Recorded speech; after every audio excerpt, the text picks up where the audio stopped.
Shri Krishna Sharanam Mama. Dhani dha maga maga saga madha. Shri Krishna Sharanam Mama. Madani dha maga mare ga madani dha madha.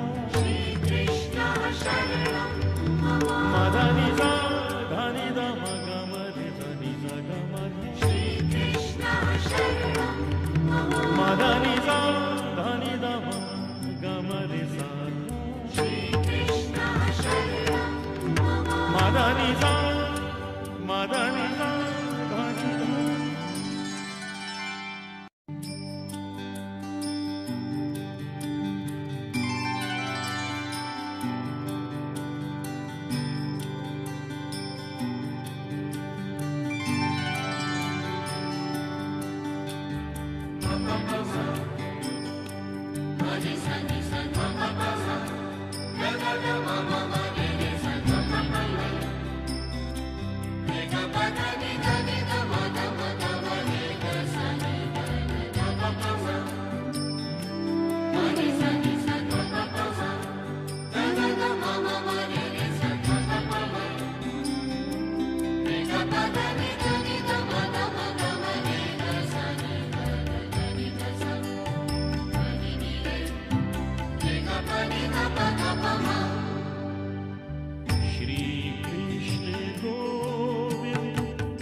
This live satsang is presented by Radha Krishna Foundation in light of the ongoing lockdown and in support of Sri Lakshmi Mandir of West Palm Beach, Florida.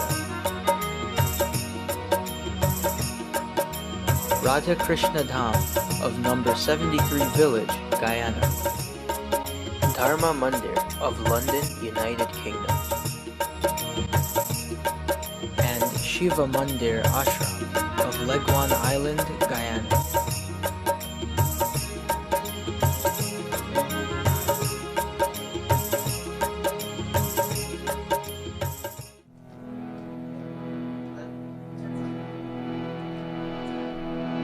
Vrindavan Bihari लाल की जय। श्री रामचंद्र भगवान की जय। सद्गुरु महाराज की जय।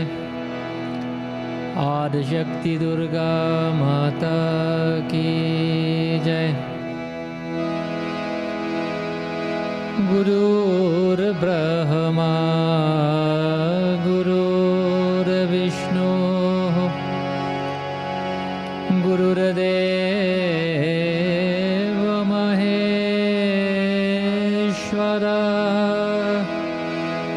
गुरु साक्षात् परं ब्रह्म तस्मै श्री गुरवे नमः।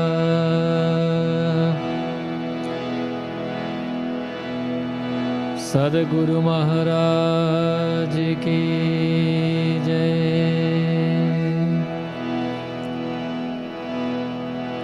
Devotees of Bhagwan, of Divine Mother, again this morning, a very hearty welcome to all of you who have joined us, and hope that your time that you spend today on this auspicious day of Dashahara, of Vijayadashmi, that outside of the auspiciousness of the day, the fact that you've chosen to be in Satsang, that it will bring blessings and joy, contentment, and spiritual progress many times over. Today's Vijayadashmi, the 10th day of Nauratri. Vijay means victory. When we all celebrate victory, victory over 9 days of fasting, of Shraddha, of Bhakti that we performed, whether physically or mentally or both, to the Divine Mother. Today is when Bhagavan Sri Ram brought joy to the entire world and set himself up for a return to Ayodhya. Today when Bhagavan Sri Ram destroyed the demonic king Ravan. During the Satsang, Bhagavan Sri Ram is Maryada Purushottam, the one who has come to set examples for us as man, how we should live. And so, during the Satsang, what we will also try to do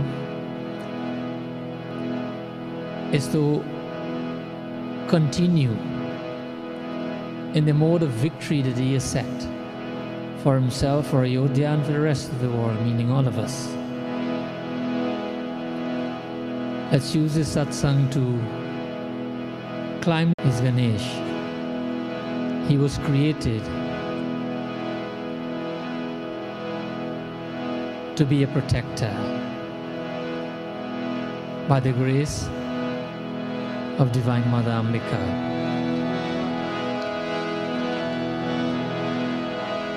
Vakratunda Mahakaya Suryakoti Samaprabha Nirvighanam Kurume Deva Sarvakaryeshu Sarvada Sarvamangala-mangalaye Shive Sarvartha-sadhike Sharanye Triambake Gauri Narayani Namostute.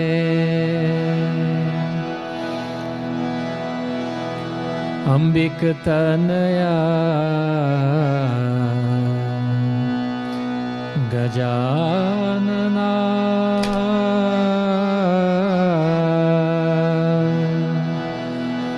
Ambikatanaya Gajanana Gajvarna Gannath Gajanana Gajvarna Gannath Gajanana Sri Ganesha Vinayaka Sri Ganesha Vinayaka Ambikatanaya Gajanana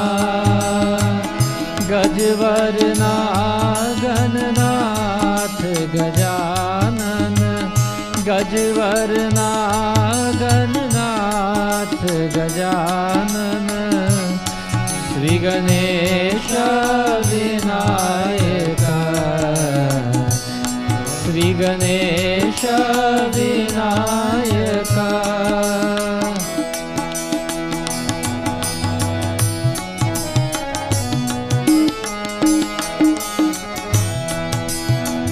त्रिभुवनदायक मंगलदायक त्रिभुवनदायक मंगलदायक विद्या बुद्धि सिद्धि विनायक विद्या बुद्धि सिद्धि विनायक श्री गणेश विनायका श्री गणेश विनायका गौरी गणेश विनायका गौरी गणेश विनायका अंबिकतनया गजानना गजवरनागननाथ गजानन गजवरनागननाथ गजानन श्री गणेश विनायका श्री गणेश विनायका मांगत तुलसीदास कर जोरी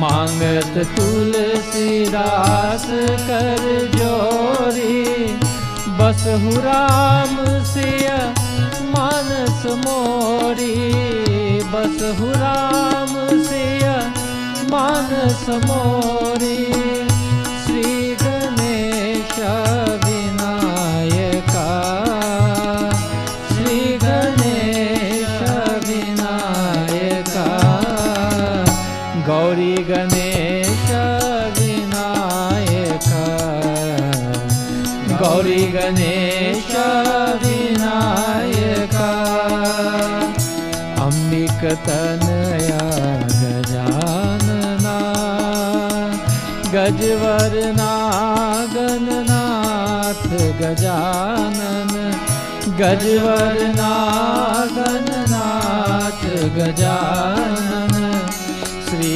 Ganesh Vinayaka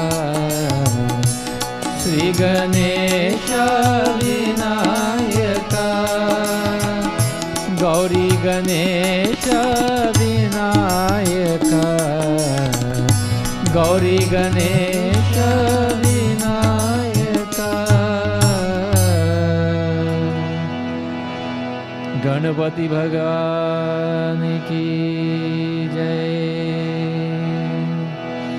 We give prayers to Mahalakshmi.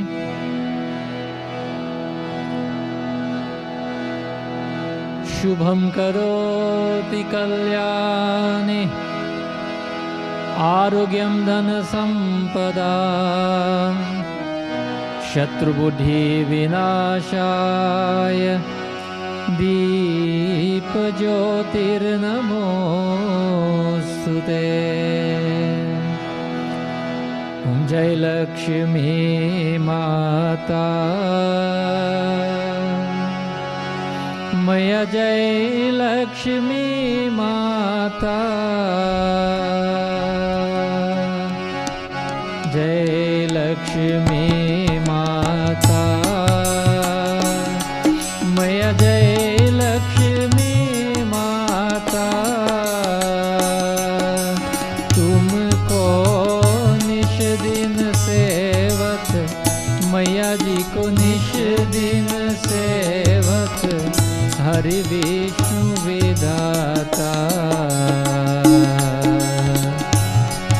ओम जय लक्ष्मी माता जय लक्ष्मी माता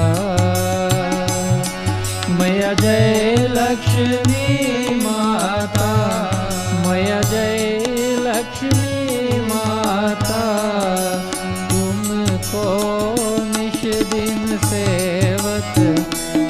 जी को तुमको, मैया जी को निश दिन सेवत, हर विष्णु विधाता। ओम जय लक्ष्मी माता।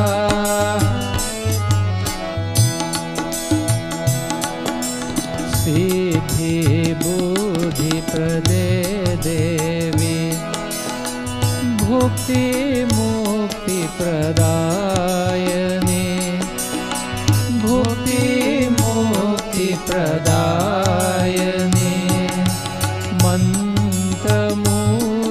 सदा देवी, मंत्रमूर्ति सदा देवी, महालक्ष्मी नमोस्तुते। ओम जय लक्ष्मी माता। लक्ष्मी करोतु कल्याणं, आरोग्यं सुख संपदाम्, आरोग्यं सुख संपदाम्। मम शत्रु विनाशाय, मम शत्रु विनाशाय, दीप ज्योतिर्नमोस्तुते। ओम जय लक्ष्मी माता। ओम जय लक्ष्मी माता। ओम जय लक्ष्मी माता। महालक्ष्मी माता की जय। We give prayers to Mahasaraswati, the final 3 days of Nauratri. We worship Mahasaraswati, the goddess of learning.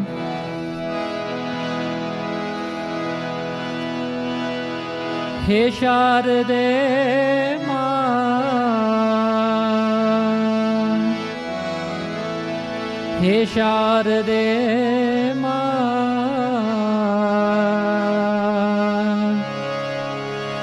अज्ञानता से हमें तार दे मां।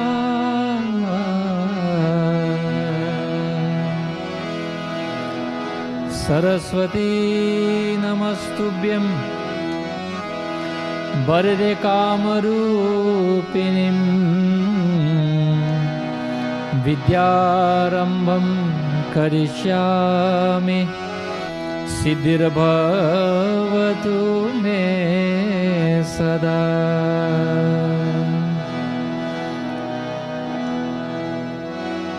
श्रृङ्गक्ष्माभिन्निवासे शुकमुखमुनिभिसेवमानाङ्घ्रिपद्मे,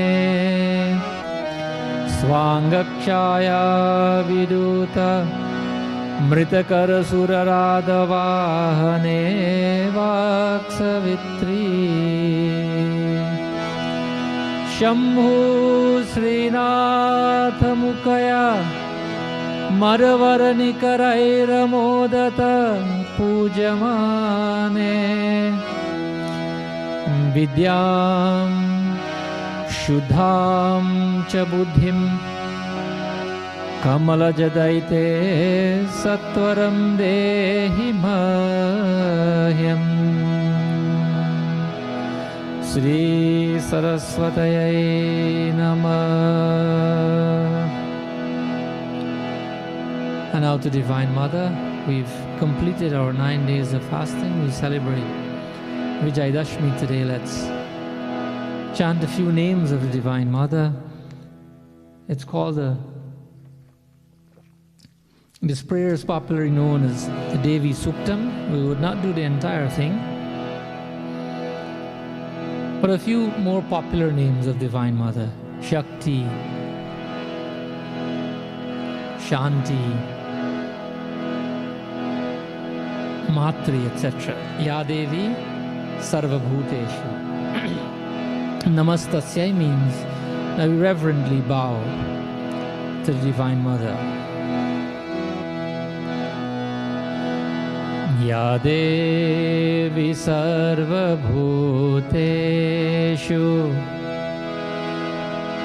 बुद्धिरूपेण संस्थिता नमस्तस्यै नमस्तस्यै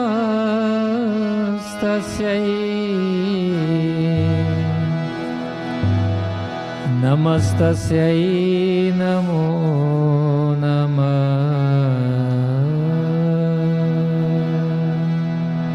Buddhi means knowledge.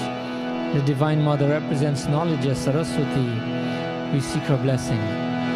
Ya Devi Sarva Bhuteshu Buddhi Rupena Samstita Namastasyai Namastasyai Namastasyai Namo Devi Sarva Bhuteshu Nidra Nidra Rupena Samstita Namastasyai Namastasyai Namastasyai Namo Namah. Shakti means strength, the physical strength that we have. Ya Devi Sarva Bhuteshu Shakti Rupena Samstita Namastasyai Namastasyai Namastasyai Namo Namah. Shanti means forgiveness. Ya Devi Sarva Bhuteshu Shanti Rupena Samstita Namastasyai Namastasyai Namastasyai Namo Namah Ya Devi. Lajja means the humility that Bhagavan always practices. Ya Devi Sarva Bhuteshu Lajja Rupena Samstita Namastasyai Namastasyai Namastasyai Namo Namah Ya Devi. Shanti means peace. Ya Devi Sarva Bhuteshu Shanti Rupena Samstita Namastasyai Namastasyai Namastasyai Namo Namah Ya Devi. Shraddha is faith. Ya Devi Sarva Bhuteshu Shraddha Rupena Samstita Namastasyai Namastasyai Namastasyai Namo Namah Ya Devi. Kanti Rupena Samstita. Kanti means that beauty, not only external but internal beauty. Ya Devi Sarva Bhuteshu Kanti Rupena Samstita Namastasyai Namastasyai Namastasyai Namo Namah Ya Devi. Lakshmi Rupen, the true wealth that we need to possess. Ya Devi Sarva Bhuteshu Lakshmi Rupena Samstita Namastasyai Namastasyai Namastasyai Namo Namah Ya Devi. Smriti means recollection. It means our memory, the power of our memory.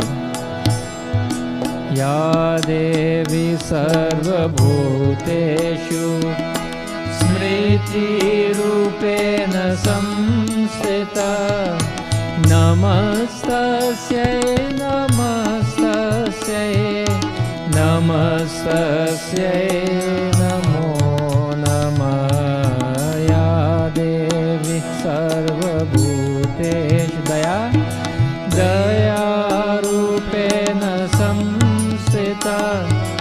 Namastasya, namastasya, namastasya, namo namaya Devi sarvabhuteshu. Matri, the Divine Mother, is the mother of all of us, including our mothers. Ya Devi sarvabhuteshu Matri rupena samstita. Namastasya, namastasya, namastasya, namo namah. Namastasya, namastasya, namastasya, namo namah.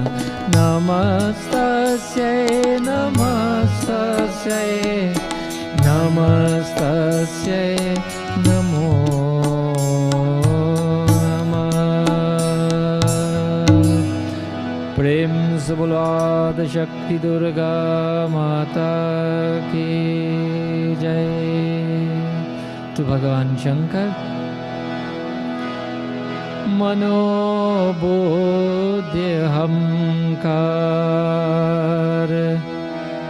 chitani naham nacha shrotra jive nacha gramanetre nacha vyoma bhumir na tejo na vayu chidananda rupa shivoham shivoham na cha vyoma bhumirna tejo na vayu chidananda rupa shivoham shivoham chidananda rupa shivoham shivoham chidananda rupa shivoham shivoham. Sri Parvati Pataye Namah. Har Har Har Mahadev.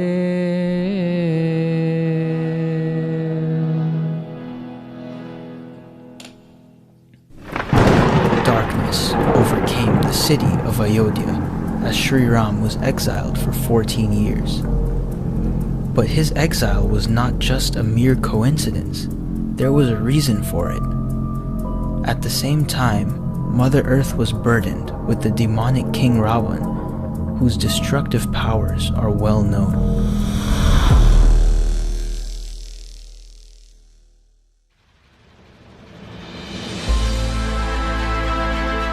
After Ravan abducted Mother Sita and held her captive in the Ashok Vatika, Sri Ram destroyed the evil Ravan and restored peace and happiness to the world.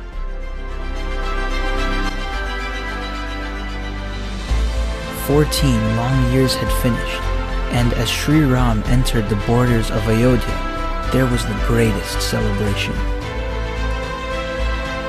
He returned light to the auspicious city in a time of darkness.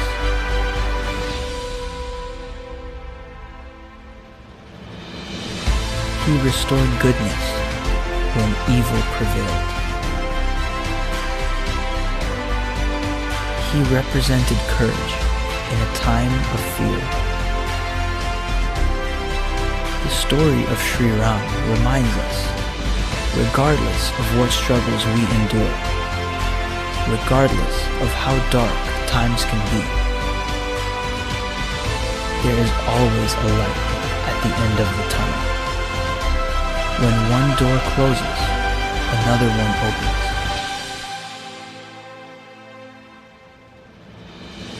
Good and happiness will always be victorious in the end. The return of light is the return of righteousness, of virtues, of values, and of dharma. Sri Ram represented brotherhood, the ideal king, and set an example of how man should live. This is what we call Deepavali. It's a story of victory and triumph. It is the return of happiness to the kingdom of Ayodhya and the world over. As the citizens paved the pathway with diyas as a token of love, happiness, abundance, and joy.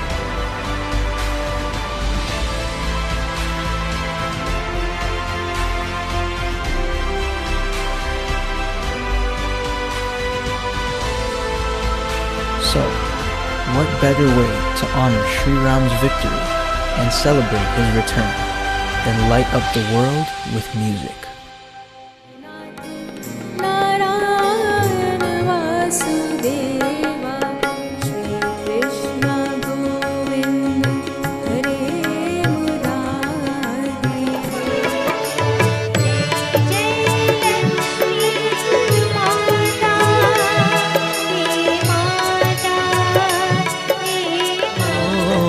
दिल है कि मानता नहीं,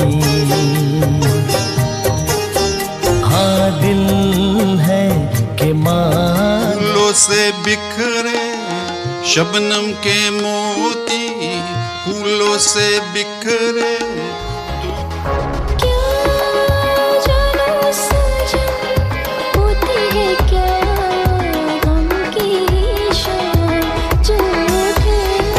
वैष्णव जन तो तेरे कहीं है, पीड़ पराई जाने रे।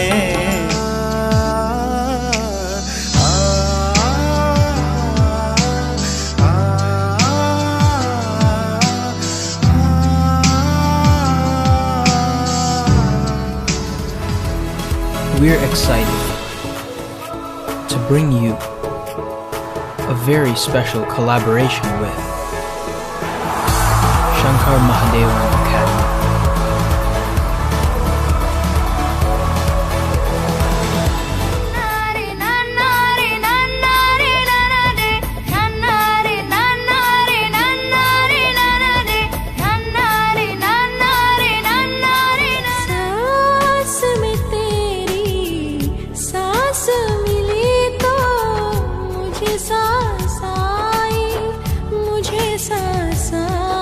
अपने ही रंग में मुझको रंग दे, धीमे धीमे रंग में मुझको रंग दे, सौंदे सौंदे रंग में मुझको। जानू मेरी जान, मैं तेरे कुर्बान, जानू मेरी जान। मुझे ना पिया जलता दिया,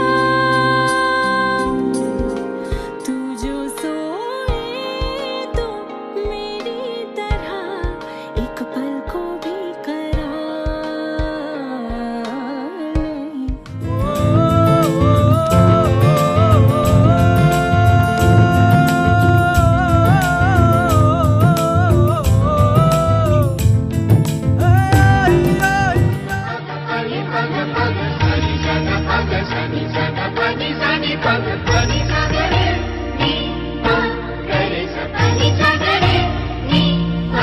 तो है अब जो ये बताए जो किस दिशा में जाए वही दे।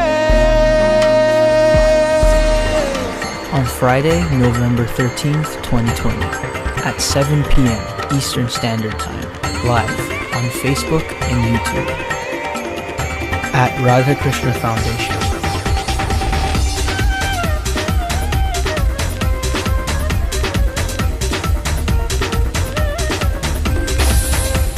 Deepavali, Return of Light.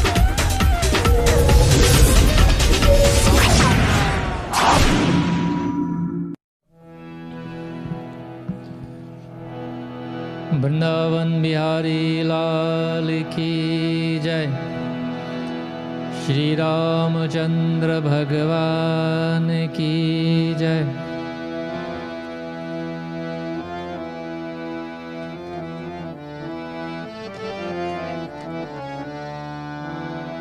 जय सिया राम, जय जय Siya Ram.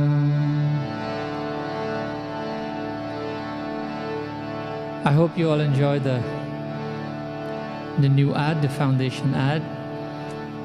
It coincides with today being Vijayadashmi and Bhagavan Sri Ram destroying the demonic king Ravan.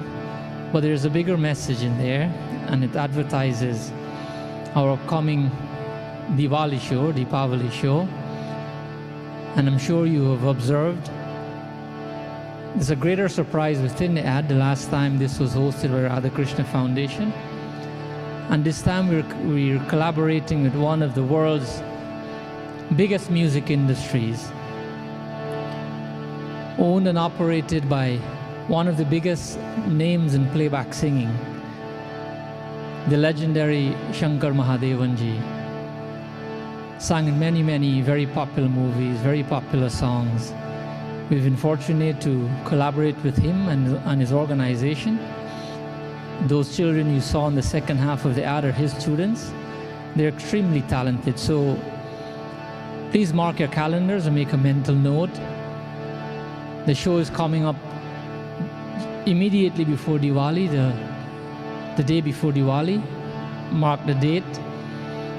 It will be a great time. As you can see, we have professional dancing as well from India, as well as Mr. Rohit Gajare, also of international status. They reside here in the US, so it would be an enjoyable show. Please spread the message around. At this time, before we read a small katha about Bhagavan Sri Ram, let us group our voices together as we chant his divine names. Jai Siya Ram, Jai Jai Siya Ram. Jai Siya Ram, Jai Jai Siya Ram. Jai Siya Ram, Jai Jai Siya Ram. Jai Siya Ram, Jai Jai Siya Ram. Jai Siya Ram, Jai Jai Siya Ram. Jai Siya Ram, Jai Jai Siya Ram. Jai Siya Ram, Jai Jai Siya Ram. Avadh Bihari Raja Ram. Avadh Bihari. In the same way that Bhagavan Sri Krishna is Vrindavan Bihari, he operated in Vrindavan. Bhagavan Sri Ram is Avadh Bihari. Avadh means Ayodhya. Another name for Ayodhya, Avadhpuri. Like the Ramayana, how the Ramayana is written in not pure Hindi but Awadhi. It means because Tulsidas started writing the Ramayana in Awadha, in Ayodhya. He continued other places, Varanasi, Chitrakoot.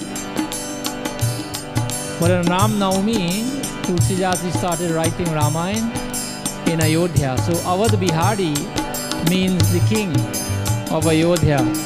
Avadh Bihari Raja Ram.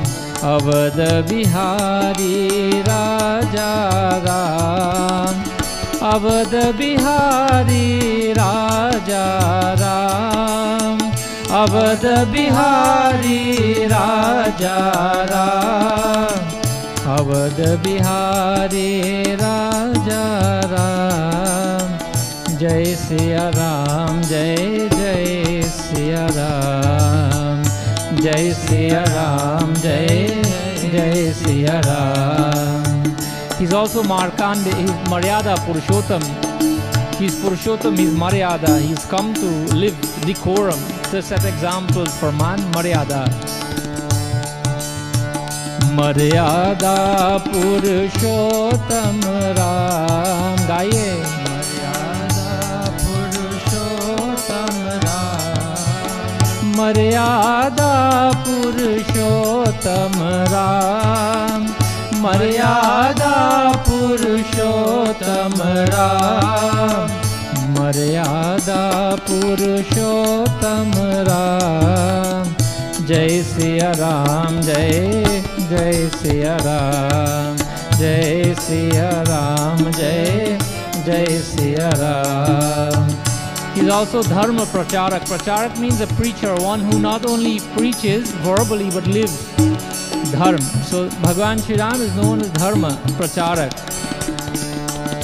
Dharma pracharak Raja Ram, dharma pracharak Raja Ram, dharma pracharak Raja Ram, dharma pracharak Raja Ram, dharma pracharak Raja Ram, dharma pracharak Raja Ram। जय सिया राम, जय जय सिया राम, जय सिया राम, जय जय सिया राम, जय सिया राम, जय जय सिया राम। श्री रामचंद्र भगवान की जय। So those of you who joined us over the past 2 sessions, we had small little sessions last night and Friday night, and last night we read from Ramayana. We extracted a small katha that is relevant to Divine Mother, and we saw how Mata Sita prayed to Gauri, to Shailaputri, to Bhavani, Mahesha Bhavani, when Bhagavan Sri Ram approached the bow of Bhagavan Shankar, that no other of the strongest kings could not have moved. And so because she was a devotee of Gauri, because she prayed and did sadhana every morning when there was a time of need, mentally, in her mind, she asked of Gauri Mata to release the weight of the bow so Bhagavan Sri Ram could have lifted. And so the rest of history, that Bhagavan Sri Ram lifted the bow and got married to Mata Sita. We had 2 previous sessions, a night before. We also read from Markandeya Puran. We read from different scriptures. Today, very briefly, we look at Devi Bhagavad Mahapuran or Devi Bhagavad Puran. This is the scripture that is dedicated and that has the glories and the exploits of Divine Mother, but it also mentions there Bhagavan Sri Ram. So this helps to explain the significance of today. Today being Dashahara, or Vijay Dashmi as we say, Dashahara. Das means 10, Hara means to, to destroy. That is because, Ravan, or the Katha of Ravan. So we have completed 9 days of our worship to Divine Mother, and today we'll celebrate in the same way that the world celebrated when Bhagavan Sri Ram was victorious. Hara means he was victorious over defeating Ravan. And so just before we make 2 or 3 quotations from Devi Bhagavad Mahapuran, we should, as human beings, we've all enjoyed and we feel better having fasted. You know, when we fast, we feel better on so many different levels. Our brains move faster when we fast, when we eat a little bit less, smaller portions. We sacrifice something that we're eating for the Divine Mother. And so there are many, many physical benefits as well as spiritual benefits that can come from fasting. Physically, it is recommended to give the stomach. If you ask, Dr. Brahm, Lakshman Hardwar, he will tell you he's recommending this to many people, how to eat less and yet stay strong and fix your internal problems, the diseases you may have. You can contact him, he'll tell you what that is. However, we fast and we fast to have a better mindset to worship Divine Mother. We worship divinity in the form of mother, or divinity in a female form. What we also have to do as human beings, by extension of worshiping God as Divine Mother, as a feminine aspect of God, we must also recognize God's creation as feminine, meaning women folk. That it can easily be considered hypocritical if we worship God as Mother, we have so much reverence and love for God as Mother, but as men folk we show tremendous disrespect to the other gender. Then that's not a good start for us to worship God as Mother. So we do so as human beings, but we only do so when it's convenient for us. What do I mean by that? I mean that, and I'll give you an example based on evolutionary psychology. And this is an example given by a psychologist, Dr. David Boss. And he says that as human beings, we give respect and reverence and care to the women folk in a couple of situations in our lives. One is that this evolutionary theory states that women contribute more to their children than fathers do. And this is called parental investment.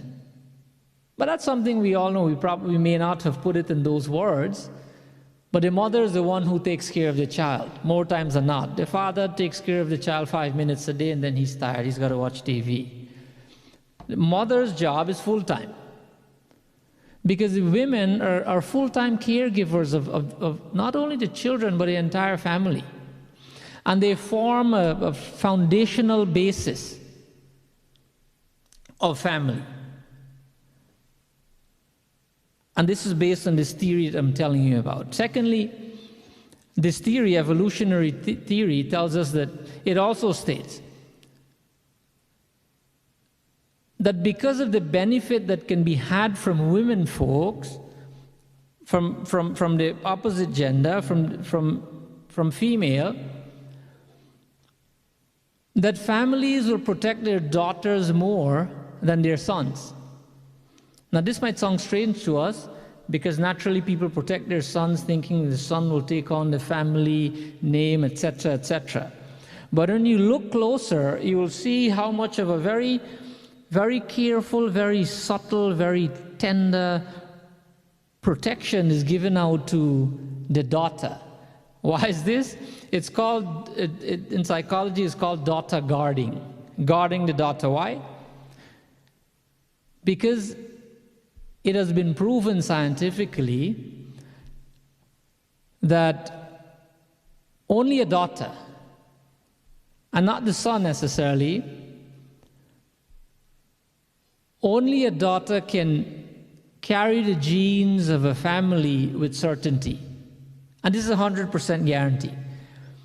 Scientifically, it is only the daughter that will carry the genes of the family. So that necessitates a whole, I'm not a psychologist, this is just a little bit of a study I'm relating to you. You can read up more on it, but that's true, it's scientifically proven.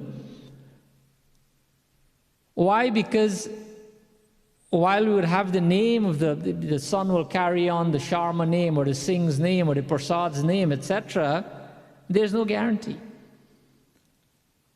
And so I cannot give further explanation on this, but study it and you'll see that there's a certainty that as long as the daughter has a child, then the genes of those grandparents will be carried forward. Maybe that's why grandparents spoil grandchildren so much. So this is why it became natural for parents to protect their daughters and want them to, because they want them to preserve their reputation. Parents try to preserve the reputations of the daughters because they want them to marry into good families. Why? Why good families? Because their genes are moving forward and they want their genes to be combined with the genes of another good family. They don't want to water down this thing. Anyways, so I mentioned that, you know, we protect and we have regard and respect for women folk when it comes to things that benefit us. Like the daughter and the genes and the caregiver and the mother, and etc. On the other hand, if they are not family, they're not treated equally. They're not treated the same way. In the office, the women are not treated the same way. In politics, they're not treated the same way. In almost every social arena, every social aspect, they're not treated the same way. They may have the same qualification, doing the same job, but they make less money. They have less respect in that same place, in that same office where they have the same education or higher education. They get less respect and less salary.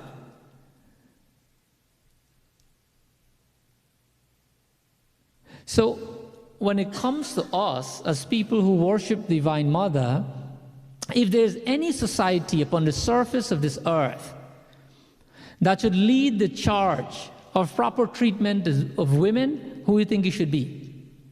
It should be Hindu men. Why? Because this is the religion. This is no offense to every religion is good in its own way. They all lead to the same, you know, all roads lead to the same God. But how about where we live and what we do? That would determine whether we attain God or not. But if Hindu men, if we are good enough to worship God as female, we should recognize that same female's creation here on earth, the women folk, and show them the same respect. That should be our philosophy. And I can give you many, many examples, but this is not our kata for today. This is just something that came to my mind and I wanted to mention it. Because we worship the female form. It's not just a thing. It's not just, you know, we have God and God has a wife or a devotee or something which is female. In Sanatan Dharma, female holds an exalted position, greater than the position of men in our philosophy. It is one of the reasons why when we call God's name, what do we say? Radha Krishna. You don't say Krishna Radha. We say Uma Maheshwar, means Shiva and Parvati. We say Sita Ram, Sachi Purandara, Saraswati and Brahma, etc., etc. We never take the male form of God, his name first. We do all of that. We worship God as female, yet in Hindu countries around the world, where the Hindus are majority, most of these, if not all of them, they're patriarchal societies, where the men make the rules. He calls the shots. It is not disrespecting men in any way. They should have an equal. Now, the only way a marriage will be blissful, the only way a country will be blissful, is to follow the teachings of Sanatan Dharma. Not disrespecting. I'm just saying Sanatan Dharma has gone the extra mile to show how women should be treated. When we do the Sat Vachan, there are 5 rules for the dulhin, the bride. And the guy just asked for one. Why? Because they have such a greater role to play in many homes. The wife is the finance minister, she is the mother, the husband might be another one of the children, and so on. We know many homes like that. We live like that. But yet when we go out and we work and the woman is in the office, we look down on her. Why? Where's the evidence? Who has told us that? Which scripture? When has God treated the female form with disrespect? It doesn't happen. If we look at Sanatan philosophy, and any couple who lives by Sanatan philosophy, that will be the happiest marriage ever. If a country takes this philosophy as to how to treat women, then there will never be this inequality. You know, there's this word they have in the Western world, equality. This word only breaks everything. It only destroys everything, because this is not the word to use. There's no equality. If you do equality, in a marriage, equality is selfishness. And I can explain that, but not in this forum. As soon as you talk about equality, you're looking for trouble. No, but in a husband, if he knows his role, then he'll know the role of a Hindu wife. He'll know the role of a woman. If a president of a country knows the role of a male and knows the role of a female based on Sanatan Dharma, that country will be blissful. If women are to rule the world, we'll have a much more peaceful world. You believe me? Try it out. I don't know who will try it out, but it's true. But our approach is that they shouldn't be ruling the world. If they do, we wouldn't have so many wars. Now this can go on and on, so let's stop there. But my point is that as Hindus, we should lead the charge. Let us lead the charge, because we know better. We know from our philosophy, we worship Divine Mother for 9 days. Why should we step out of the puja room or the mandir and go and ill-treat women and look at them as inferior beings? What have we done? So if anybody is to change this, it is the Hindu society. And if we wait on the entire Hindu society to do it, it will never happen. Gandhi says, be the change you want to see in the world. So we should all take it personally, start from there, how women should be treated, because we worship women. We know that we treat them well because we want to, them to take our genes over to our grandchildren, etc. So what is our point treating them as inferiors in other aspects of life? Nothing. So let's study Hinduism. Let's try to know what our philosophy says, and if we do, then we'll be able to lead the way. And people say change the world. We'll be able to lead the way, and we'll be able to change the world. So, I don't know what time it is. So let's look briefly at our katha for today. This katha is taken from the 3rd canto, meaning the 3rd book, the 30th chapter, and we start with verse 38. We'll quote 2 verses or so of Devi Bhagavad Puran. Most of us know there's a Puran for every form of God. Sri Krishna, there's Bhagavad Mahapuran, we read from Bhagavad on Friday night. Bhagavan Shankar, there's Shiv Puran, like that. So for Durga, there's Devi Bhagavad Mahapuran. So let's see what Devi Bhagavad says.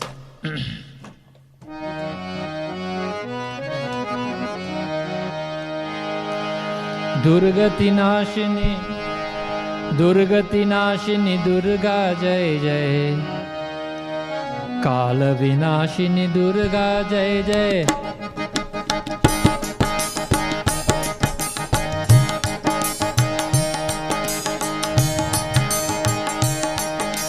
दुर्गति नाशिनी दुर्गा जय जय, काल विनाशिनी दुर्गा जय जय। दुर्गति नाशिनी दुर्गा जय जय, काल विनाशिनी दुर्गा जय जय। दुर्गति नाशिनी दुर्गा जय जय, काल विनाशिनी दुर्गा जय जय। दुर्गति नाशिनी दुर्गा जय जय, काल विनाशिनी दुर्गा जय जय। दुर्गति नाशिनी दुर्गा जय जय, काल विनाशिनी दुर्गा जय जय। विधि में बहु में विप्रेषु,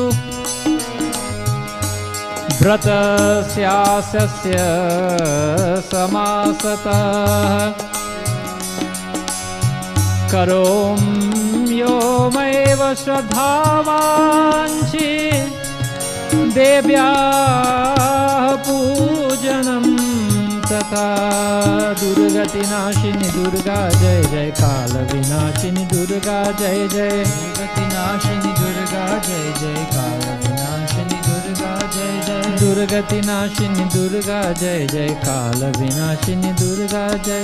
काल विनाशिनी दुर्गा जय जय, काल विनाशिनी दुर्गा जय। आदिशक्ति दुर्गा माता की जय। So Bhagavan Sri Ram, this is Devi Bhagavad Mahapuran. During the time when he was exiled, he was making his way.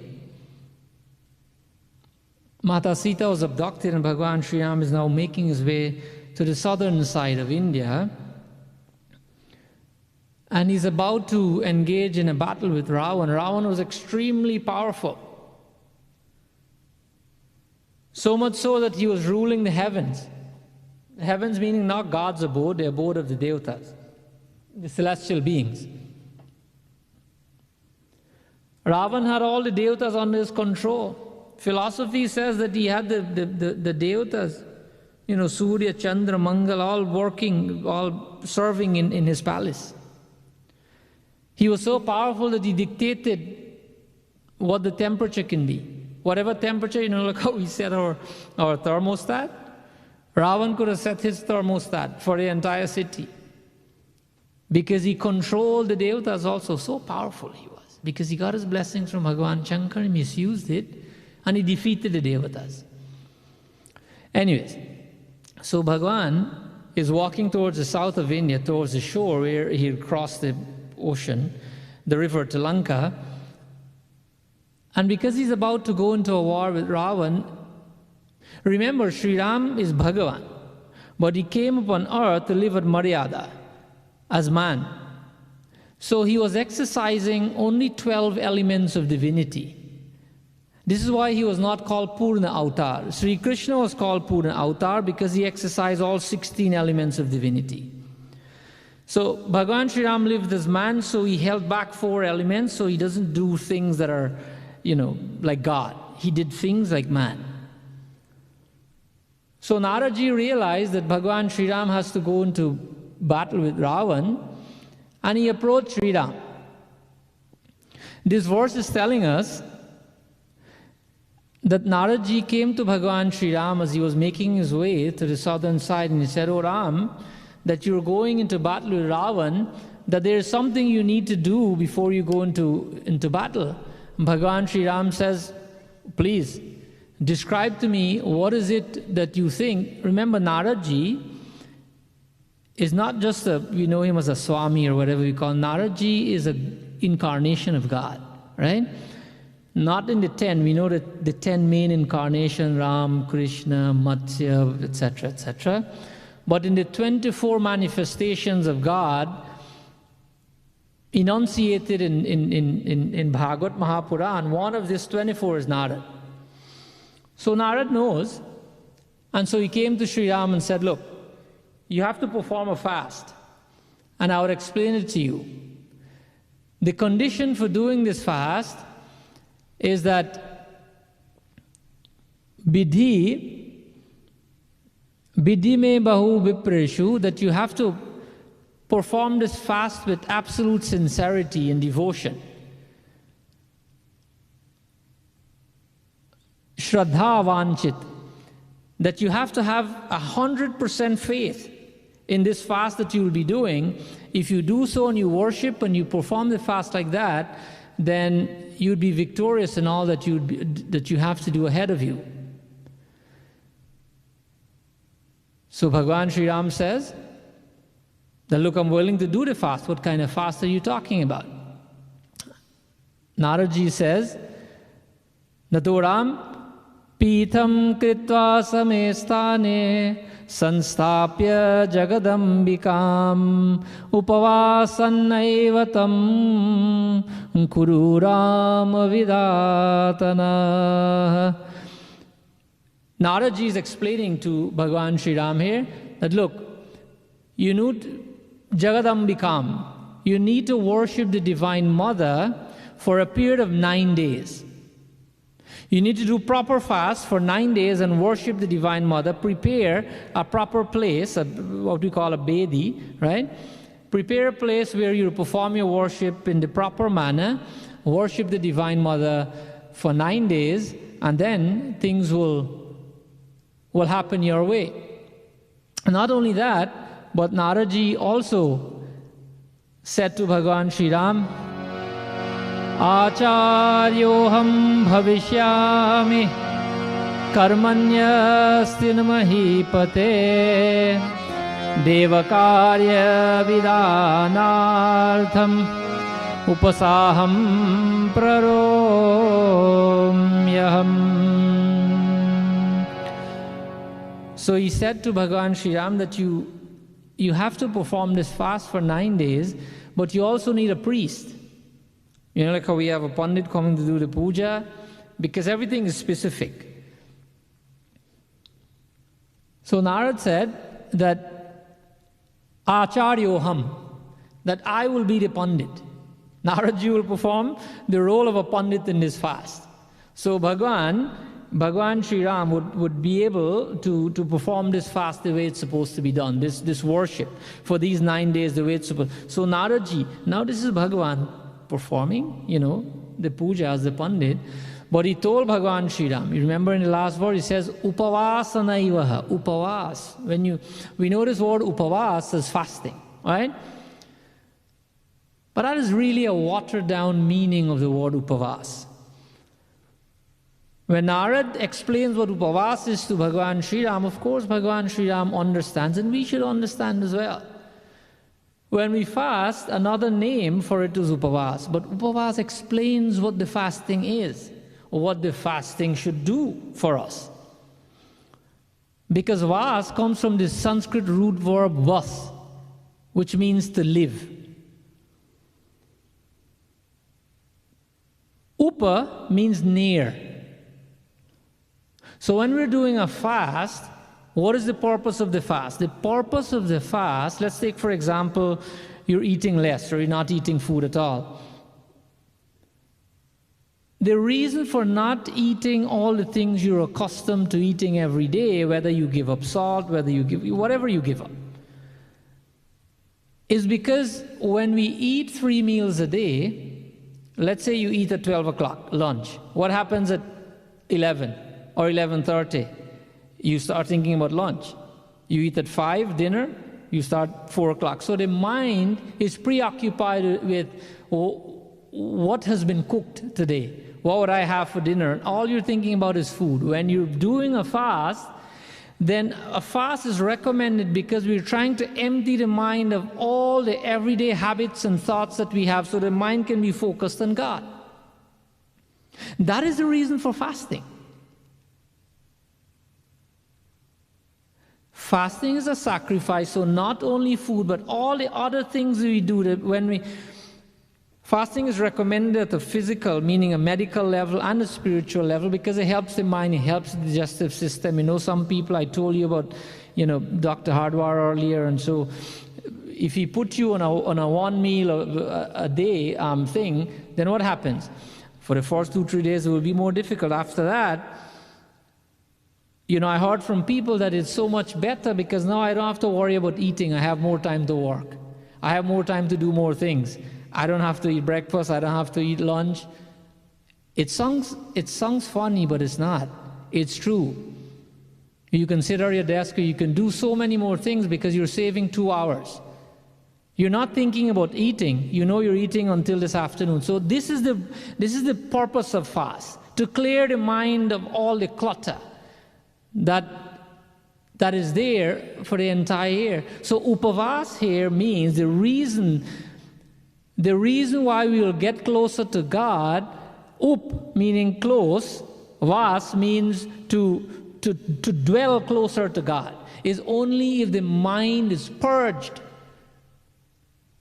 of all the everyday, the thousands and thousands. There are so many different studies. Some studies say we have 60,000 thoughts a day. Some studies say up to 200,000. We don't know for sure, but we have so many thoughts, and upavas means to calm the mind down. Only when we calm the mind down, then we will be able to focus it on Bhagavan. This is real fasting. This is the purpose for fasting.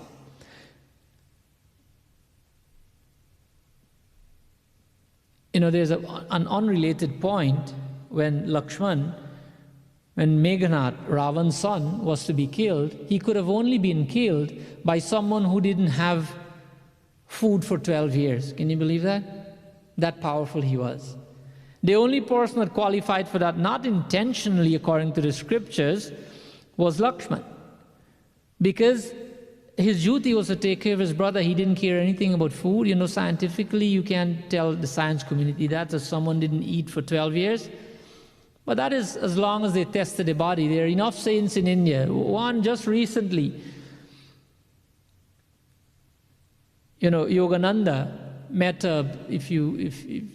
if you read his the biography of a saint, there's a saint in there who didn't eat for 50 years, 50. So when we hear Lakshman didn't eat for 12 years, we go like, how did he live? Of course it's possible. We are not at that level, so we can't do it. These individuals are at a yogic level. When you get to a yogic level, all things are possible. But let's don't try that. We'll harm ourselves because we're not yogis. So when we give up all the things we like on a daily basis, then we'll do upavas. So when we say upavas is equal to the fast we're doing because we've given up a little salt or we've given up one meal, that is good. Excellent start. But upavas is what and where we want to get. So here, coming back to the katha, Narad said that he said to Bhagavan Sri Ram that, look, I will be the Pandit and you will be conducting this fast. Let's see what happened. Those verses were, remember we started at 38, so those were 39 and 40. We'll now look at the 44th verse, 3rd canto, Devi Bhagavat Mahapuran. Sunu meri Devi Parvat Vasini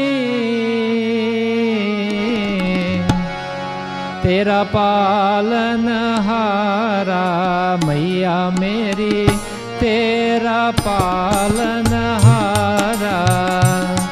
Sun meri Devi Parvat Vasini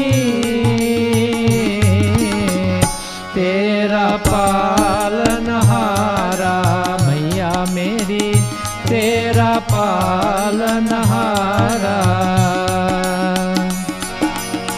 Vratarau chakratu premana Vratam narada sanmatam Ashtamyam madhyaratre tu Devi Bhagavati sa Suno meri Devi Parvat Vasini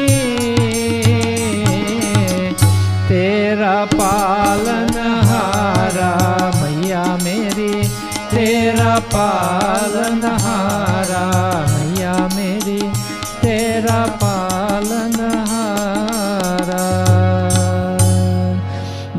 Sri Ram performed the fast, when it was Ashtamyam Madhyaratre,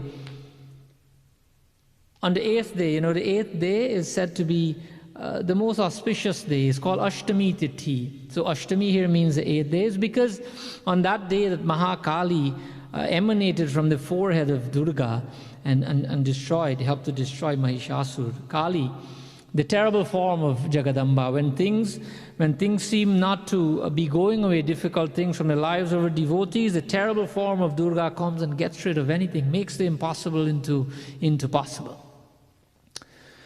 So here, on the 8th night of the fast of Bhagavan Sri Ram, when Sri Ram completed 8 days, then Bhagavati Ma was very pleased with Bhagavan Sri Ram, and she appeared. She appeared in front of him, appeared before him, of course, mounted on, she's called Sheravali, mounted on a lion, and addressed Bhagavan Sri Ram. She said to him that, "Hey Ram," what the verse says is Rama Rama Baho Tushtas Vrate Nate. Rama Ram Mahabaho. Mahabaho, you remember Kanhaya used this word also in Bhagavad Gita. That, "Hey Ram, you have done this fast the way it is recommended by Naraji. Today I'm very pleased with you for having completed this fast. Now I want you to ask from me of anything that you desire." And so the katha goes on from here, and then this is the 46th verse. In the next 10 verses or so, Bhagavan Sri Ram had a conversation with Divine Mother, and in the end, in the 57th verse of this same chapter, then Bhagavati told Bhagavan Sri Ram that something will happen. What is it that will happen? That he'll be able to be successful in what he's doing, meaning that he'll be able to be successful in the destruction of Ravan, even though Ravan was so powerful. So Bhagavan Sri Ram completed his fast, and he engaged himself in battle with Ravan. And so the battle is a long katha, but it was time now when Bhagavan Sri Ram was facing Ravan himself. And so when Bhagavan Sri Ram shot an arrow at Ravan and cut his heads out, cut his arms out, they will fall on the ground and then they regrow again. They rejoin. Ravan cannot die. It was not possible. In the meantime, Maya Sita is sitting in the Ashok Vatika, and she's trying to inquire, how is it that Ravan will be destroyed? Trijita, a demon, had said to Mata Sita how Ravan can be destroyed. But here Bhagavan Shankar is saying to Bhavani, to Parvati Maya, that even though Sita knew Bhagavan Sri Ram is on the battlefield battling with Ravan, and when he keeps shooting arrows at Ravan and could not have killed him, because there was a secret of destroying Ravan. So Bhagavan Shankar tells Mata Parvati that Sri Ram, he took a glance at Vibhishan. Vibhishan understood what the message is. Vibhishan gave Bhagavan Sri Ram some information. We'll quote this Chaupai from Ramcharitamanas before we close our session today.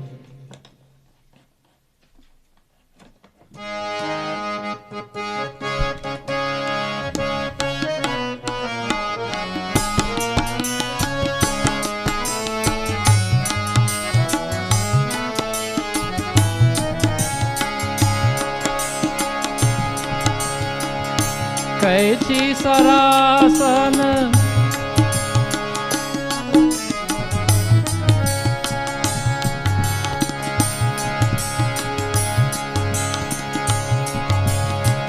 गरजे उमरत घोर रव भारी गरजे उभरत घोर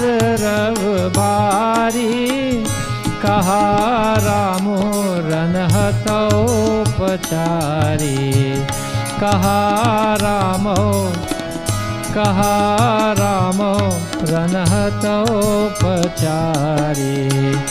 श्री राम जय जय रामा, श्री राम जय जय रामा, श्री राम जय जय रामा, श्री राम जय जय रामा, श्री राम जय जय Ram. This doha also contains information of what Vibhishan said to Bhagavan Shri Ram.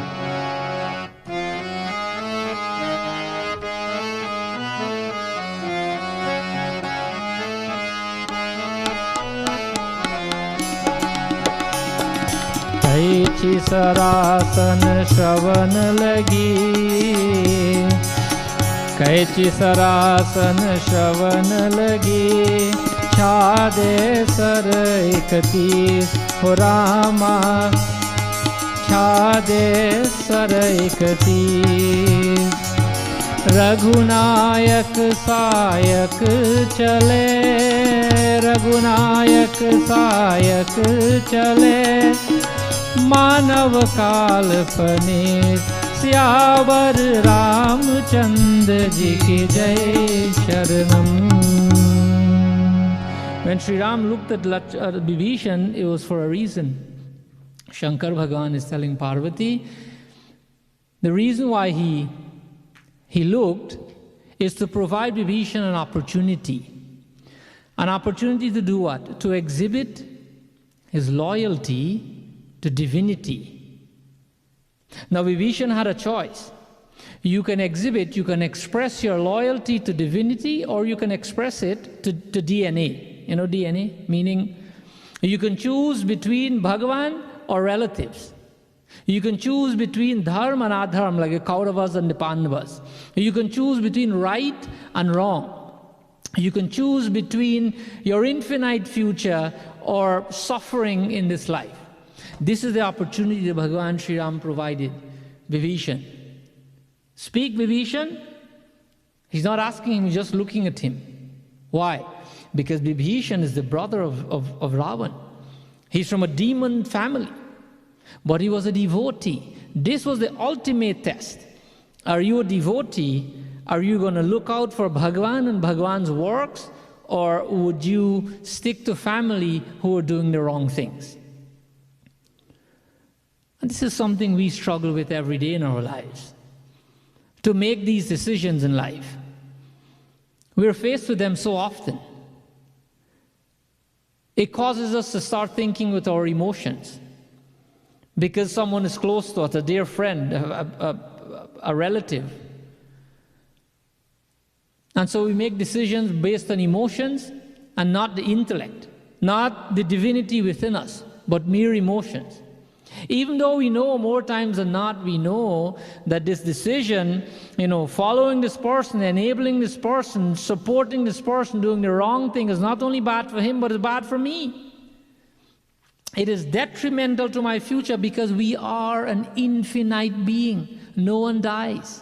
We just give up this call, we continue. We continue with man, buddhi and ahamkar. This mind that we nurture, whatever we put in it, that is what will multiply and will get greater the next time around. So if we support adharma because we related to a person based on the body, then that will go with us, not the relative.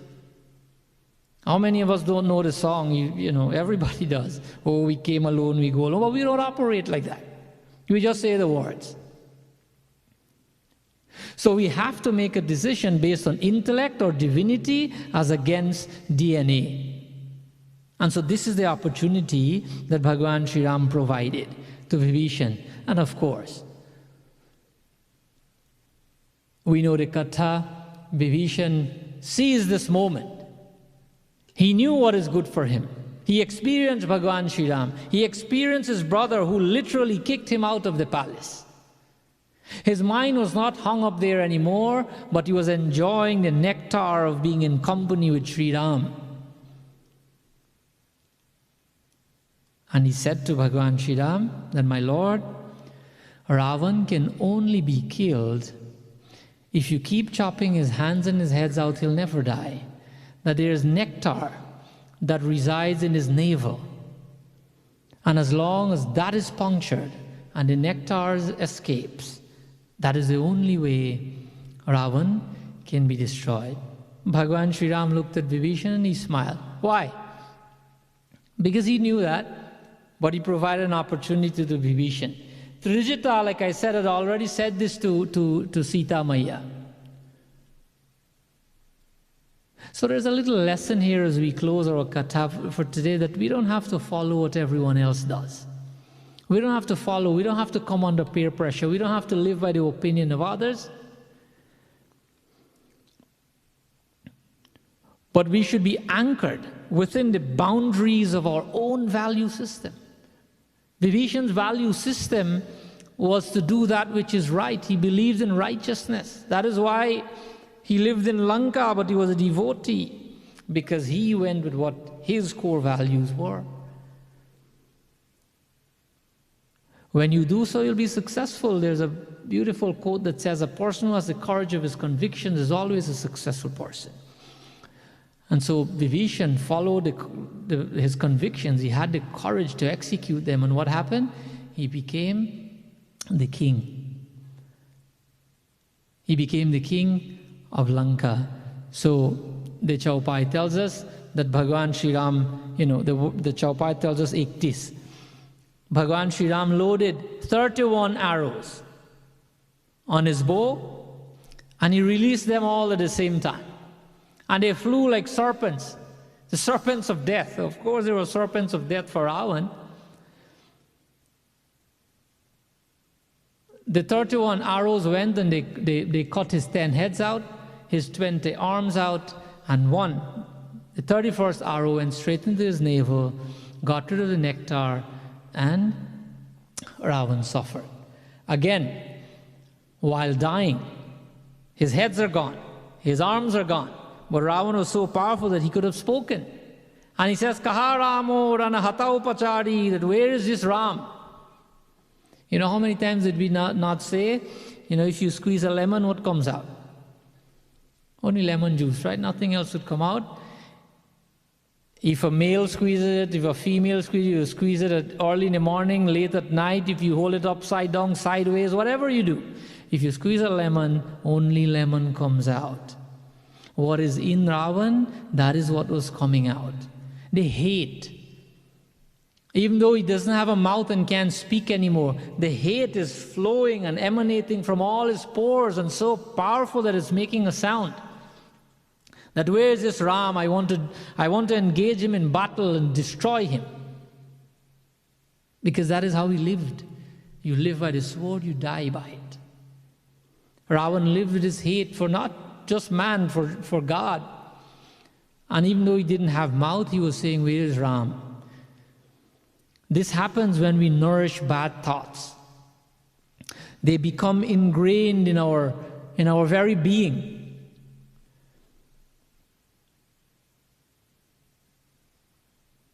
There's a beautiful quote, I will paraphrase, it goes something like this, that watch your thoughts, it becomes words. And your words become actions. Your actions become habits. Your habits become your character.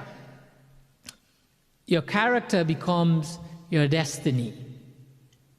This was Ravan's destiny. From the thought of hating Sri Ram or God, it became his destiny, where he was killed by the arrow of Bhagavan Sri Ram. We can also kill our peace of mind. We can also kill the divinity that lives within us, that we came with. If we nurture, remember we said a few weeks ago, energy cannot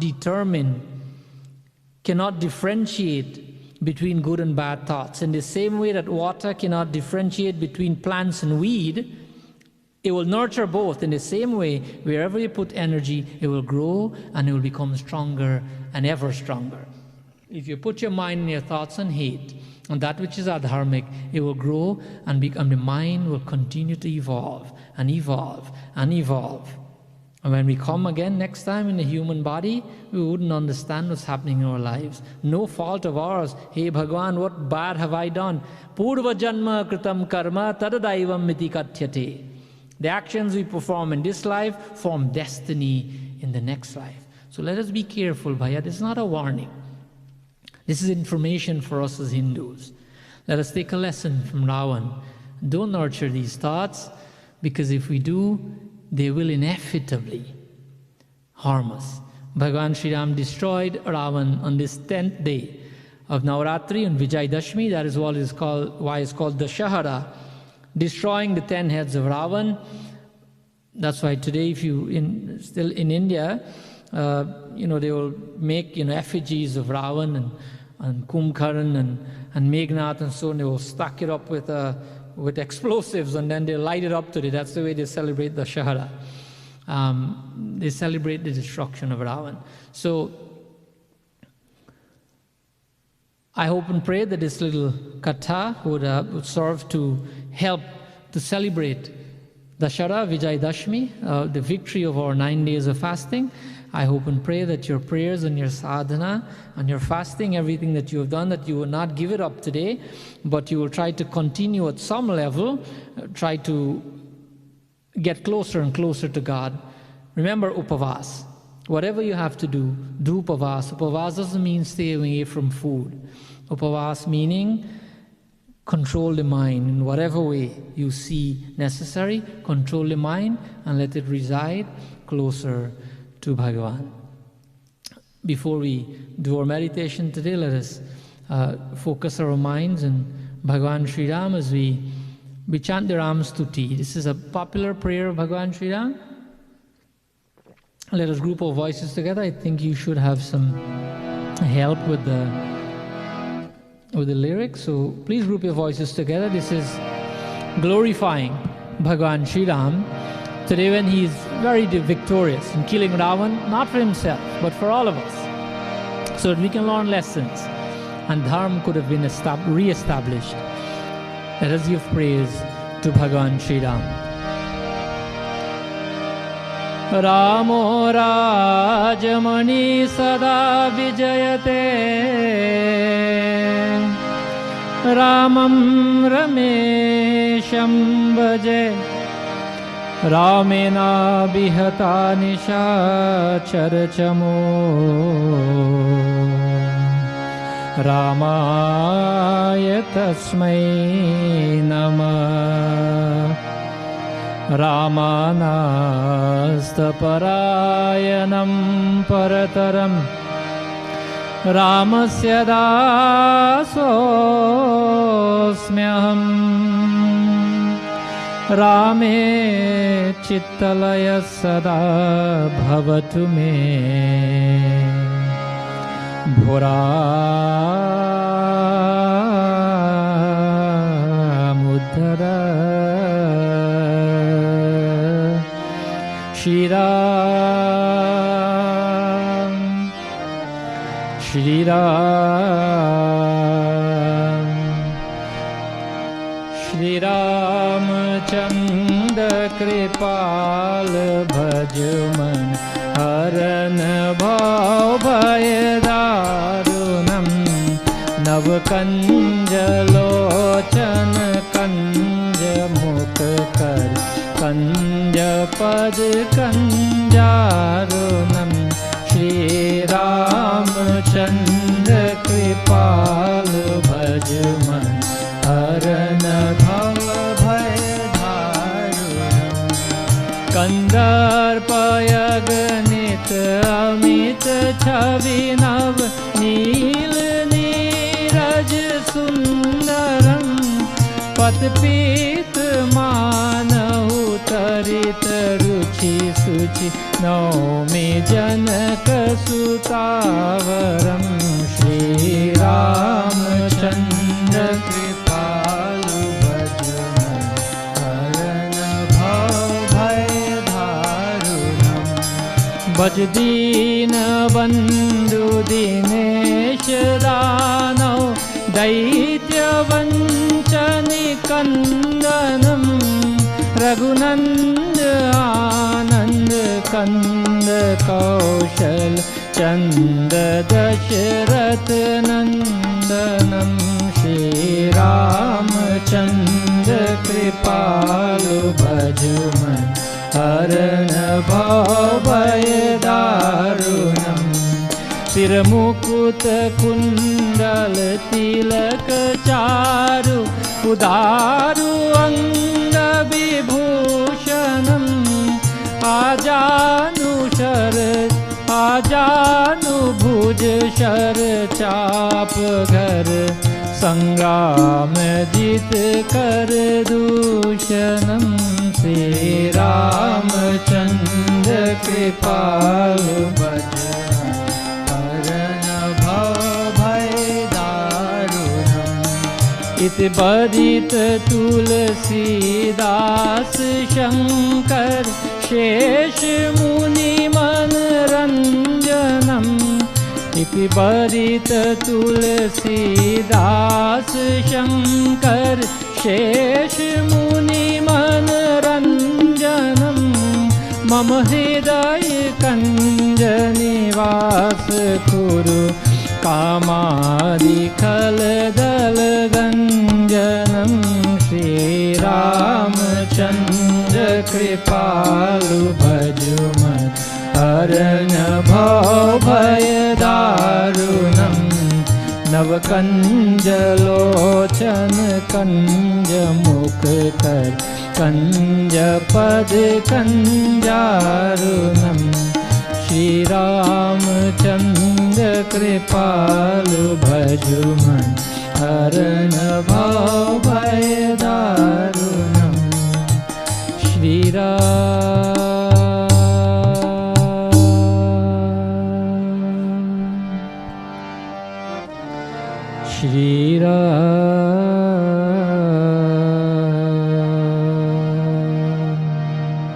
प्रेम से बोलो मर्यादा पुरुषोत्तम रामचंद्र भगवान की.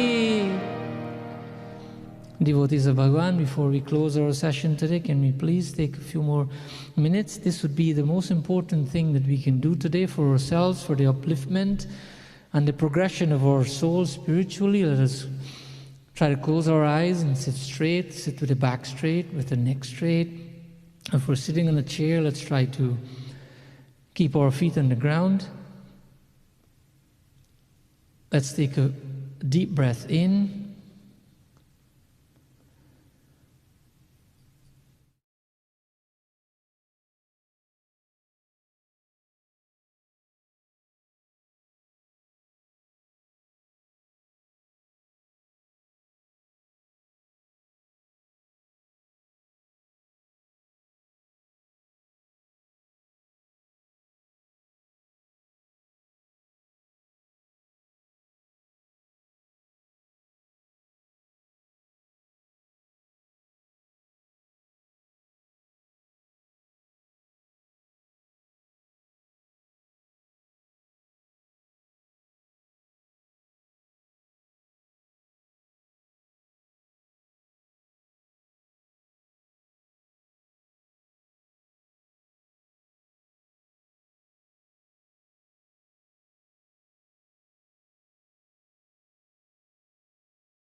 you realize what's happening.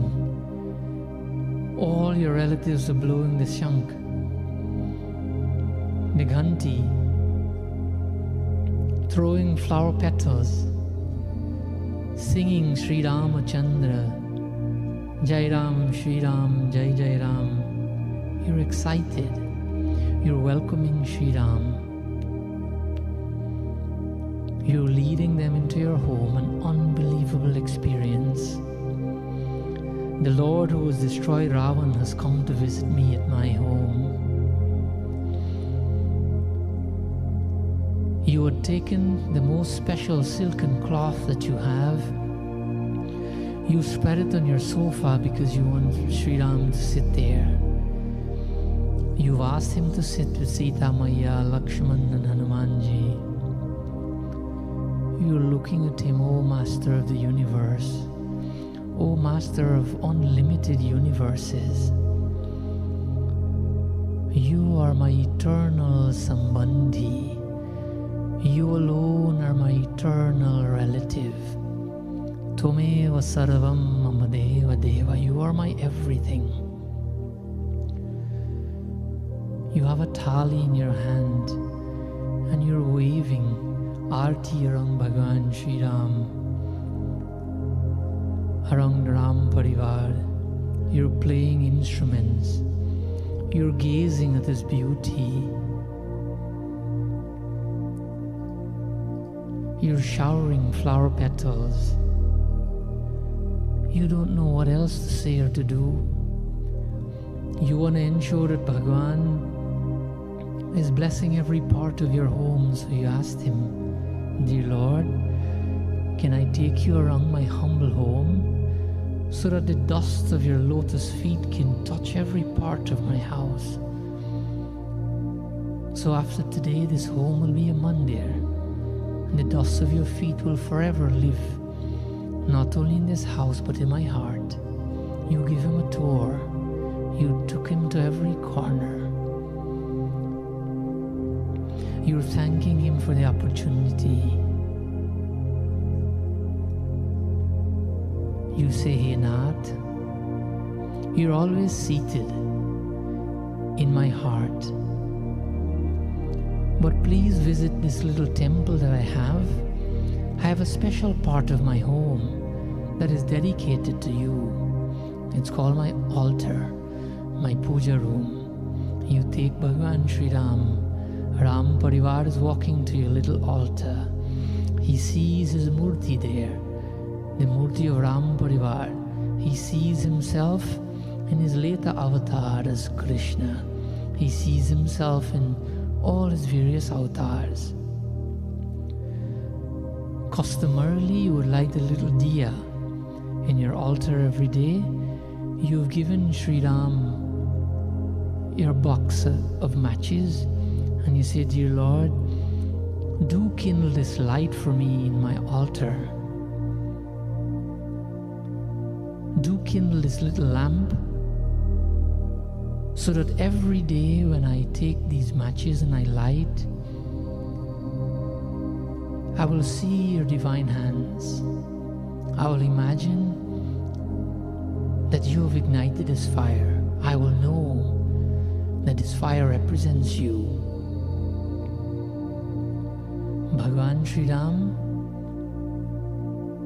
lights your diya, and now you take him back to the sofa to sit and to relax. Every member of your family is sitting around. You're fanning Sri Ram, the creator of the universe. You're realizing that he's your eternal father, your friend, and your companion. Gazing into his eyes, you're drinking the divine bliss that is emanating from every pore of Bhagavan Sri Ram and Ram Parivar. You're gazing. You've asked Bhagavan Sri Ram that, Dear Lord, I know you have many devotees to go to today, but can you please afford me the opportunity of doing a little charan seva to your lotus feet? Bhagavan Sri Ram nods in approval. You've taken your seat by Bhagavan Sri Ram's lotus feet. Your other family members have taken their seats by the feet of Ram Parivar, and you have started pressing the feet of Bhagavan Sri Ram. You're feeling how soft, how tender. You remember when Hanumanji was inquiring from Bhagavan Sri Ram, sent by Sugriv. When Hanumanji said, "What are you doing here? You look like princess. And your feet look so soft." Today you're experiencing those same soft feet that Hanumanji was describing upon his meeting with Bhagavan Sri Ram. You're pressing his feet. Bhagavan Sri Ram together with Ram Parivar, they've put their hands on your head. There's a thrill that is running through your system, running down your spine, all the way through your pelvics, all the way through your thighs and your knees and your calves and into your toes. A feeling you've never had before, and a feeling that you have decided and concluded you can never have again. Your Bhagavan is not touching you. His divine hands are on your head. You've become stagnated. The feeling has frozen you. You don't know what to do. You know that it's the hands of Bhagavan Sri Ram. You've gone into a state of ecstasy. You've become like Yashoda Maya when Krishna opened his mouth to see if Kanhaya was eating mud. You're frozen. Your eyes are closed. You're enjoying the feeling. Enjoy the feeling.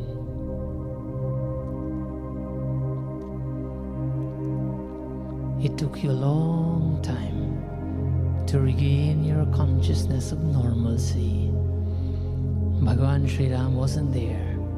Ram Parivar wasn't there physically, but now they're ingrained, they're entrenched. They're indelibly drawn in your heart. That feeling you will keep, that divinity you will keep, that experience you will keep. And this is your upavas. This is your experience of now consistently and constantly being in unison, living in closeness to Bhagavan. Hari Om Shanti Shanti Shanti. Prem se bolo Shri Ramachandra Bhagavan ki jai. Devotees of Bhagavan, devotees of Divine Mother, Bhagavan Sri Ram, again I thank all of you for joining us today. I thank all the Pandits who have joined us. My dad, Pandit Satyacharan Sharma, and my mamu, Pandit Hari Prasad, and all the other Pandits, Dad, Pandit Hardwar, my friend from Guyana, Pandit Tulsi and Pandit Amit, and all the other Pandits who have joined us today, my brother Sri Madanji, to all of you, but more importantly to the devotees of God. I hope that you've had an experience of divinity. Keep this experience. I hope that Nauratri has brought you closer and closer to God, and from today onwards that your lives would be a constant experience of divinity within you and with all that you do. We'll join in closing prayers. Do remember that the school has started today. Do make extra effort to attend the classes. So many classes are offered. Do make special effort to attend the classes, for this will bring tremendous benefit to you, or if your children have joined at this time, we'll join in closing prayers. Om Kayena Vacha वाचा मनसेन्द्रियैर्वा बुद्ध्यात्मना वा प्रकृते स्वभावात् करोमि यद्य सकलं परस्मै नारायणायेति समर्पयामि। ॐ बार बार बरमागो हर्षदेहु श्रीरङ्ग परसरोजयन पायनी भक्ति सदा सत्संग। ॐ त्वमेव माता च पिता त्वमेव बन्धुश्च सखा त्वमेव विद्या द्रविणं त्वमेव सर्वं मम देवदेव। ओ मापति महादेव की जय, पवन सुत हनुमान की जय, सियाबद रामचंद्र की जय। शरणम प्रभु सब संतन की जय, जय सीताराम। जय जय श्री राधे, जय जय श्री राधे, जय जय Shri Radhe. Raseshwari Radha Rani ki jai. I also want to, I heard that sometimes my dad's cousins, my chachas from England, Pandit Vyasi from Dharma Mandir and his brother Pandit Somji, they join us sometimes. If you're there, chacha, I welcome you. We're happy to have you on with us. I hope to see you again in the future. Until we meet again, may Divine Mother keep you all safe. Vrindavan Bihari Lal ki jai. Darkness overcame the city of Ayodhya as Sri Ram was exiled for 14 years. But his exile was not just a mere coincidence. There was a reason for it.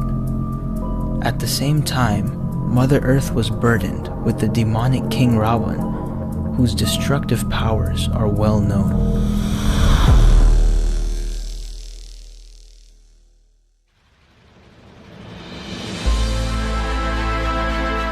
After Ravan abducted Mother Sita and held her captive in the Ashok Vatika, Sri Ram destroyed the evil Ravan and restored peace and happiness to the world.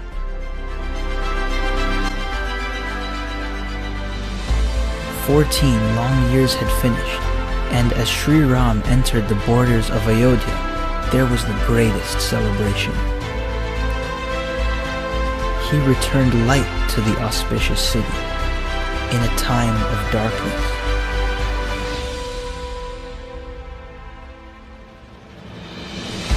He restored goodness when evil prevailed. He represented courage in a time of fear. The story of Sri Ram reminds us, regardless of what struggles we endure, regardless of how dark times can be, there is always a light at the end of the tunnel. When one door closes, another one opens.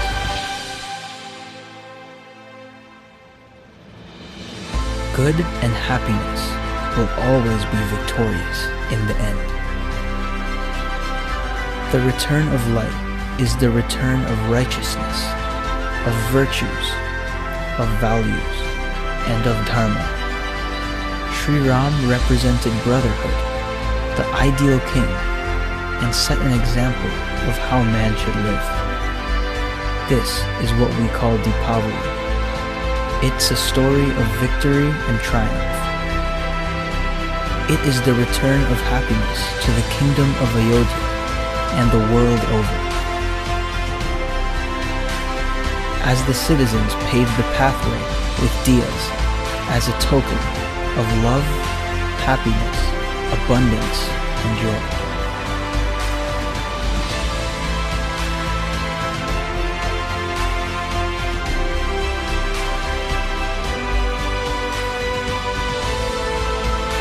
So, what better way to honor Sri Ram's victory and celebrate his return than light up the world with music?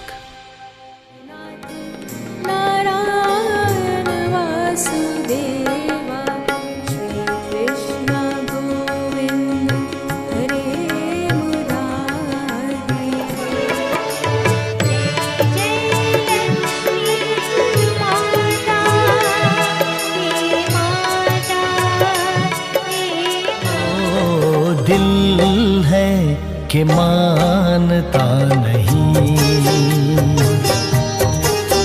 हाँ दिल है कि फूलों से बिखरे शबनम के मोती, फूलों से बिखरे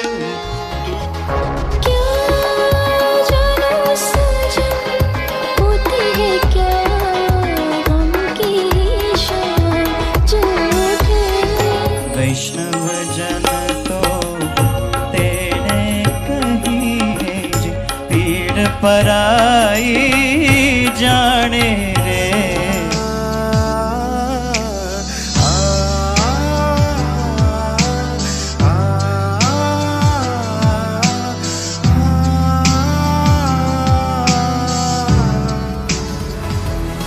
We're excited to bring you a very special collaboration with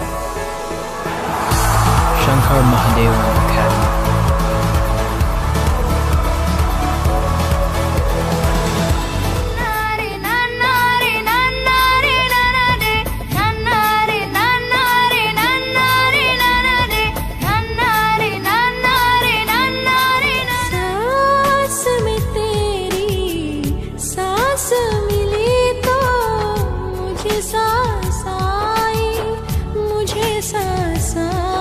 अपने ही रंग में मुझको रंग दे, धीमे धीमे रंग में मुझको रंग दे, सौंदे सौंदे रंग में मुझको।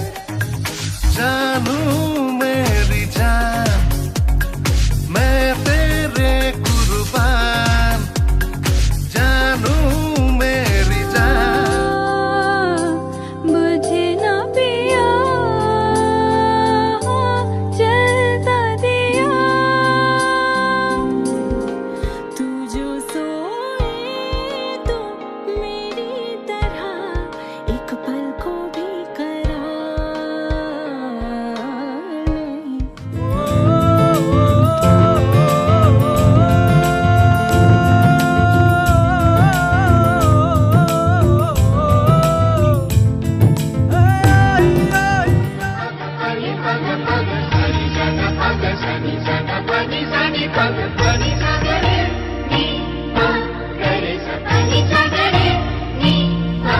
तो है अब जो ये बताए, चाहे तो किस दिशा में जाए वही दे।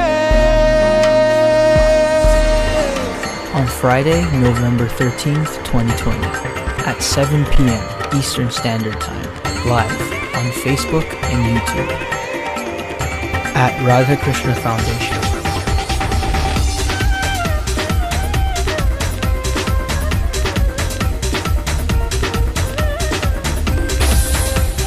Deepavali, Return of Light.